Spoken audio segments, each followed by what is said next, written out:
ইয়াত কাশ্মীৰী শিকাৰা বনায়, এইবিলাক ফেক্টৰী হয় আৰু 3 লাখৰ বা 3.5 লাখ টকা এটা শিকাৰাত লাগি যায়।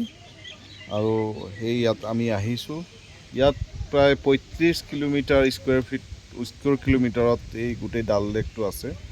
আৰু এই ডাল লেকত আপোনাৰ বহুত পৰিয়াল, ইয়াতে যিবিলাক সৰু সৰু দ্বীপ আছে সেই দ্বীপসমূহত তেওঁলোকে ঘৰ কৰি থাকে। গতিকে খুব ধুনীয়া এই ডাল লেক।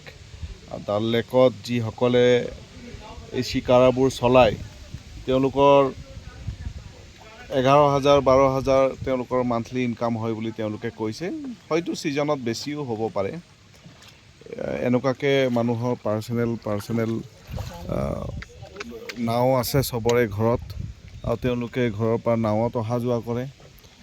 নিজৰ ঘৰুৱা দৈনন্দিন কামসমূহ সকলো নাৱত হয়। গতিকে ইয়াত আহি ইয়াৰ ভিতৰুৱা অঞ্চলবিলাকত ঘূৰি বহুত ভাল লাগিছে। এইটো গাঁওবুঢ়াৰ ঘৰ আছে বুলি কৈছে, গাঁওবুঢ়াৰ ঘৰ। আৰু এইটো গাঁও এখন ডাল লেকৰ ভিতৰতে, দেখিছে চাগে ভিতৰত ঘৰ আছে। এইবোৰ ধুনীয়া ধুনীয়া ঘৰ। আৰু এয়া আমাৰ ল'ৰাও ভিডিঅ' বনাইছে, আৰু এইটো আমাৰ মিছেছো ভিডিঅ' বনাইছে। ইয়াত চব ধুনীয়া মেডিকেল শ্বপ আছে। এইটো ফাৰ্মাচী এটা ফাৰ্মাচী আছে এই নাৱৰ মাজতে, আপোনাৰ এইখিনিৰ মাজতেই চব মানুহে নাৱেদি আহি ইয়াত মেডিচিন কিনে। গতিকে ইয়াত মেডিচিন ল'ব পাৰে, ইয়াত ট্ৰিটমেণ্ট ল'ব পাৰে, এইখিনি ব্যৱস্থা ইয়াত আছে। আৰু যিখিনি যাৱতীয় ব্যৱস্থা লাগে মানুহে ইয়াৰ মাজতে পায়। আৰু এইবোৰ দেখিছে মানে বহুত আমাৰ পদুম ফুলৰ খেতি হয়। এই পদুম ফুল, বগা বগা পদুম ফুল ফুলি আছে। ইয়াতে শাহিদ কাপুৰৰ হেইদৰ বুলি এখন চিনেমা আছে, এইটো ইয়াত শ্বুটিং হোৱা বুলি কৈছে।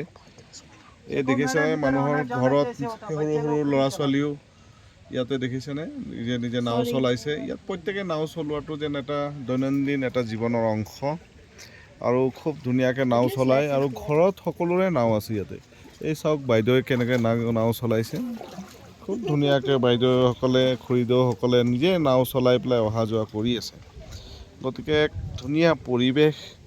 এই ইয়াতে গভৰ্ণমেণ্টে, জম্মু এণ্ড কাশ্মীৰ গভৰ্ণমেণ্টে কিছুমান আৰ্টছ এণ্ড ক্ৰাফ্টৰ ইয়াতে দোকান আৰু খুলি দিছে, য'ত তেওঁলোকৰ জম্মু কাশ্মীৰ টুৰিজিমৰ কাৰণে ব্যৱস্থা কৰা হয়। আৰু এক ধুনীয়া ব্যৱস্থা আপোনালোকে দেখিবলৈ পাইছে, কিমান শিকাৰা মানুহৰ মাজত আহিছে। এইটো চৰকাৰী শ্বপ এটাত লৈ আহিছে বুলি কৈছে। আৰু হেইদৰ ইয়াতে শ্বুটিং হোৱা বুলিও কৈছে। ইতিমধ্যে মিছন কাশ্মীৰ বুলি ঋতিক ৰোশনৰ এটা চিনেমা আছিলে, সেইটো এটা আছিলে। এই চব মানুহসকলে, টুৰিষ্টসকলে আহি কি ধুনীয়াকৈ তেওঁলোকে ফুৰি আছে। আৰু এতিয়া কিষাণ এটা আমি বৰ্ড দেখা পাইছোঁ, কিষাণ কেশৰ বান্দা এটা আমি দেখা পাইছোঁ। খুব ধুনীয়া কথা। আমি ইয়াৰ মাজতে আৰু ইয়াতেই আমি এতিয়া আৰু কথাবোৰ, আৰু ঠাইবোৰ দেখুৱাম অলপ পাছত দেখুৱাম মই। ঠিক আছে।